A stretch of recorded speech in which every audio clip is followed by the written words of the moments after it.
Hey everyone! Before we jump into today's episode, I wanted to share with you our amazing Soulfire retreat, Evolve in Bali, Indonesia, that happens this April between the 22nd and the 28th. If your soul has been begging you for a life-changing experience, and you're ready to immerse yourself in a culture that is so deeply sacred and spiritual while being surrounded by incredible beauty, where your five senses are literally taken over and you have no other option but to be present and to savor every precious moment, then this retreat is for you. This retreat is for you if you are ready to push the edges of possibility and expand into new ways of being. This isn't just a luxury getaway with your favorite girlfriends. What's waiting for you in Bali is a life shift where the path forward becomes the turning point in the road toward the life you have been imagining, where anything is possible. Come evolve with us. Your soul is begging you. Head on over to soulfireretreats.org and book your spot today. We still have rooms available through most of the different room types, including our cheapest option at the twin bed level, but there's only one left for that price. So please join us today. And if you're interested in checking out the agenda that we have planned for this incredible week, then head over to my Instagram account at Corissa Step and take a look at the pinned post where I've shared it there. All of these activities are included, including a massage, a one-on-one personal healing session with a local Balinese healer, and so much more. I look forward to connecting with you soon. Now let's get to today's episode.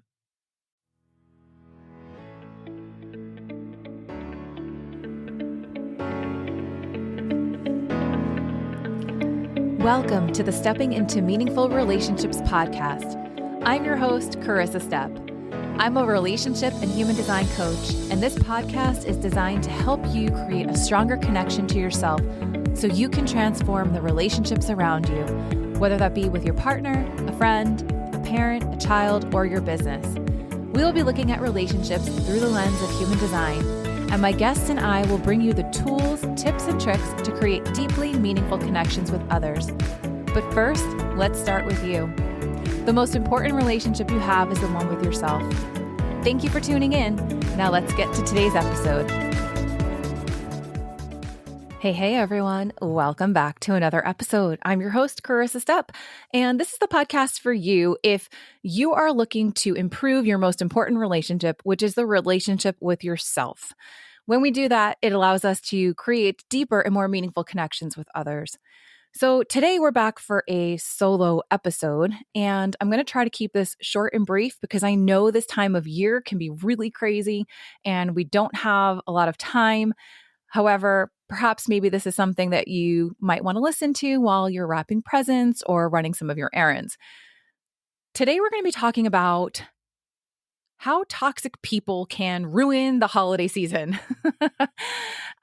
Because specifically narcissists in particular often are known for ruining the holidays or any other big event, whether it's your birthday, your child's birthday, some sort of, milestone event in someone's life that's close to them.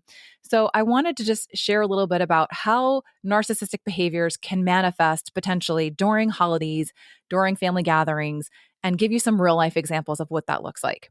They might use attention-stealing presents, meaning that a narcissistic family member might be the one who gives the most extravagant gift to a loved one. And it's not out of genuine generosity, but really as a way to outshine others, right? By presenting some ostentatious gift and making sure that it's opened last or that there's a lot of attention or focus on, oh my gosh, what is this big gift that you have, right? Because they're probably going to be talking about it and being like, oh my God, I got you the best thing ever. I can't wait for you to open it.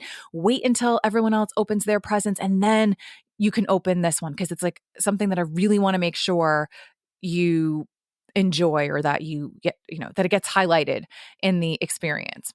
And so what they'll do is they will highlight to everyone else in the room, potentially, or just to you about how expensive it is or how rare it is or how they spent so much time putting all this attention and seeking out the best possible gift for you. Because what happens is when they do that, they're actually, in effect, turning the attention back on themselves, right? And they're looking for that external validation, whether it's from you or from the other people in the room.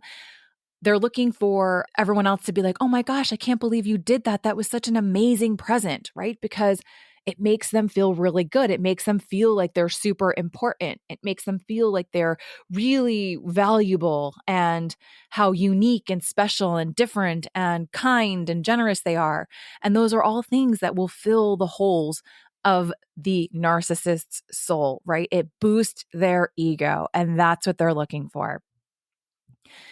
They might also try to undermine other people's achievements, right? So, for example, perhaps maybe you guys are sitting at dinner for the holidays and a family member has achieved a personal milestone. Maybe it's your child. Maybe, you're so proud of them and you happen to be sharing with someone that, your child got this special, amazing recognition, whether it was at school for high marks or maybe in the sport that they play or some other kind of activity that they do.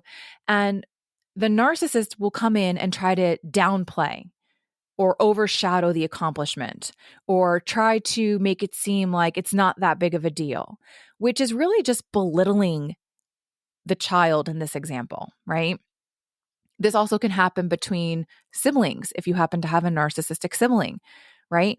For example, perhaps the narcissist's brother or sister is sharing news about a brand new job promotion that they just got. Or maybe it is a new job that they are going to be stepping into in the new year where they have increased responsibility and they're getting an increase in their pay.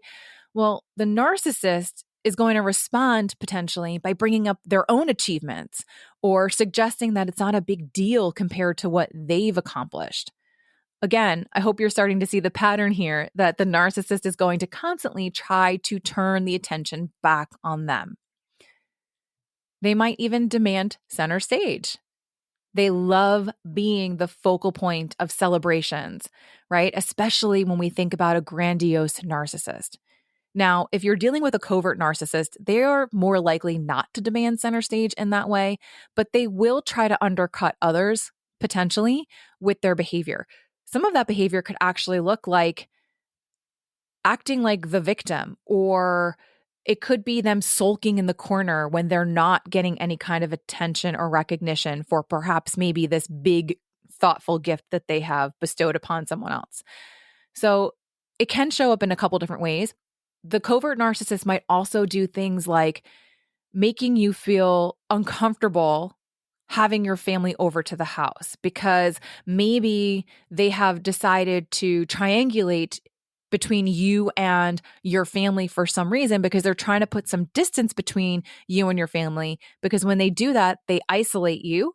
And when they isolate you, they then are able to continue to maintain control and power over you, because then you're less likely to go to other people and start talking about some of the things that are happening in your relationship that maybe are toxic.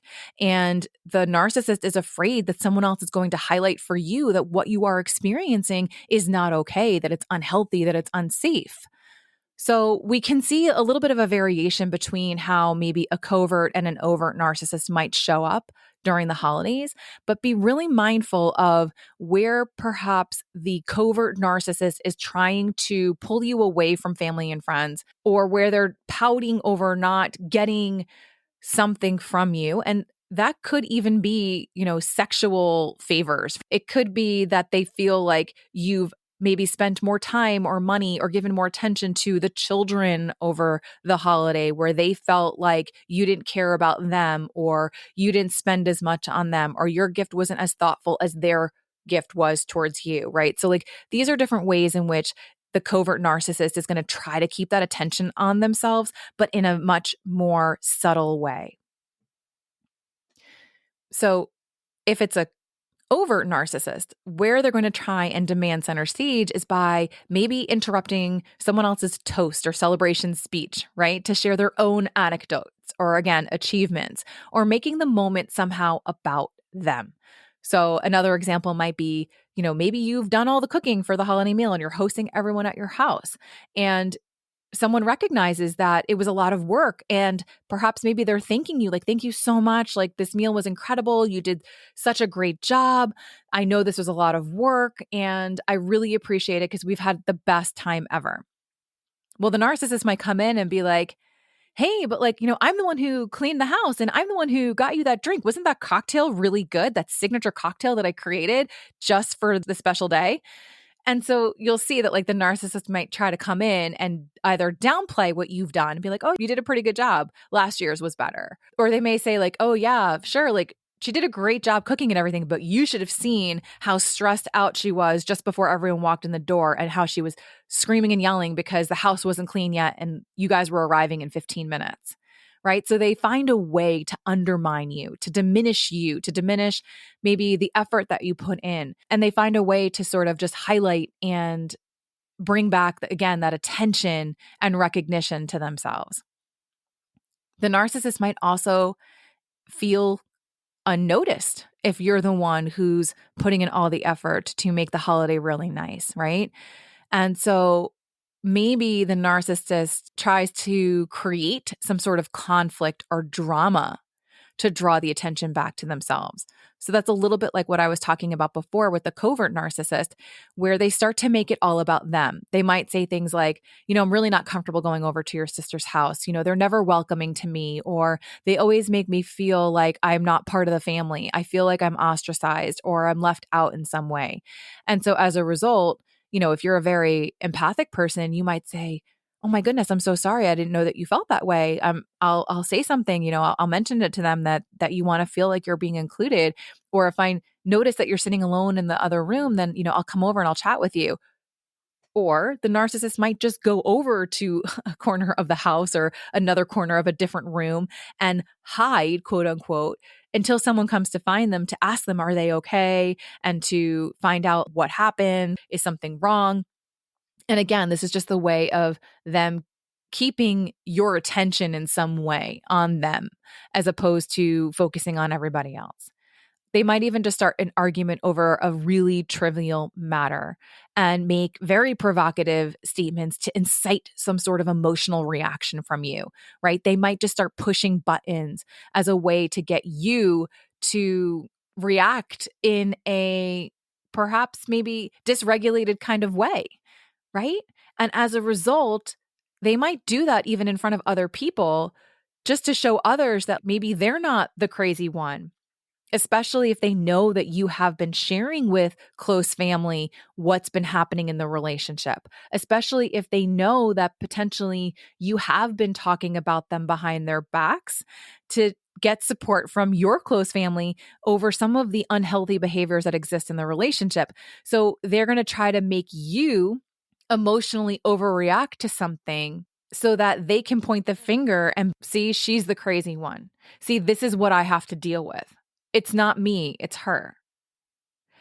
And so again, this is a way that they can focus and shift the attention either onto them by creating the drama and having people offer their sympathy to them, or, they try to use other tactics that will keep your attention on them, so that they get all of the love and the recognition and all of that from you. They might also just be selectively generous with certain people within the family, right? They might use gift giving as a way to manipulate and control some of those relationships by giving lavish gifts to some family members while maybe neglecting others. That creates a very awkward dynamic, right? Where individuals then will vie for the narcissist favor. And we can see this a lot of times, especially in dysfunctional families, where maybe there is a golden child in the family. And the narcissist might give extravagant gifts to the golden child, whereas maybe the scapegoat of the family or the troublemaker of the family gets something a lot less. And so we can see that even as adults, right, with our older parents as well, where again, maybe there is a child who's favored. And so that becomes very clear sometimes when they are very strategic with how they are or what they are giving as gifts. The narcissist might also insist on controlling holiday traditions and rituals, disregarding the preferences of other people. So maybe they are dictating the entire schedule of events, or they're insisting on hosting every holiday gathering so that they have control over the situation. And maybe they dismiss other people's suggestions, or, maybe other people are like, hey, like I'll volunteer and bring a side and a dessert. And the narcissist is like, no, no, no, we've got it covered, because they want to control every little aspect. Now, some of this that I'm talking about right now may also just be someone who likes to kind of be in control, and not in an unhealthy way necessarily. Maybe they have really strong feelings around the holidays about things that they would like to recreate for their children, right? Or there's very meaningful family traditions that they'd like to hold on to, and that's okay. However, that being said, if you are hosting people at your home, or even in a relationship where there's a marriage of two people coming together with two different family traditions, then being open to sharing and picking and choosing which family traditions from each of your childhoods make sense to bring into your family dynamic with your children, that should be really a discussion between the two of you, and not just someone controlling and dictating, well, this is how it's always been done in my family, or this is how I did it as a child, and this is how it needs to be going forward, and not allowing you to bring in any of your family traditions and rituals. There can also be potentially a situation where the narcissist might try to humiliate you in public settings in an attempt to exert their dominance and their superiority, right? So that could look like making derogatory comments about you or another family member's appearance or personal choices during a gathering, which would obviously cause very deep embarrassment and potentially even shame. And that can happen at a holiday party, right? This doesn't have to necessarily just be at a holiday dinner with family. This can happen anywhere. And that's obviously not a healthy situation. If you're with somebody who is trying to publicly humiliate you in front of other people, well, then that's not someone who's respecting you. That's not someone who's valuing you. And of course, that is going to, I hope, cause a red flag in your mind of being like, yeah, that happens a lot and this needs to stop. And now I need to set a boundary around it.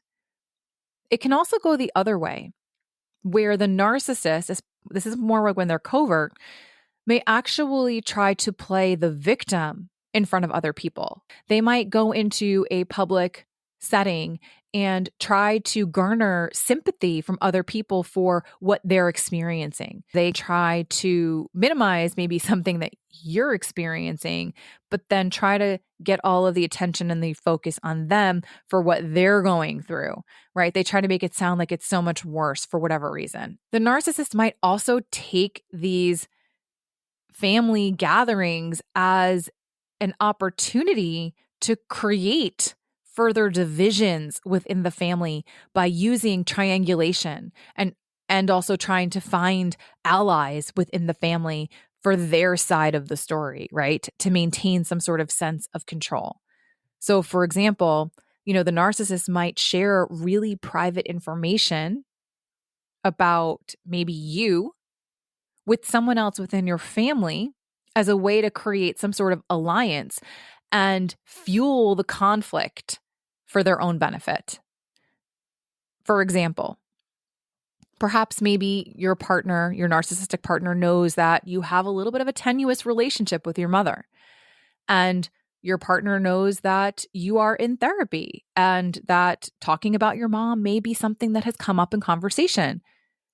Perhaps you have shared with your narcissistic partner some of the struggles and the things that you have experienced that have caused you to be hurt, right? Or that have caused you some inner turmoil that has been discussed, whether it was with your therapist or you're just sharing with your partner because you thought that they were emotionally safe.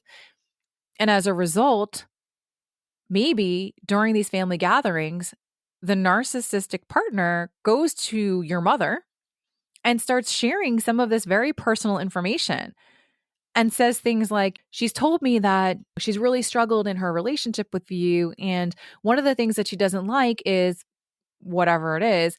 And then continues to say, but I don't understand how she could feel that way because I think you're such a great person, right?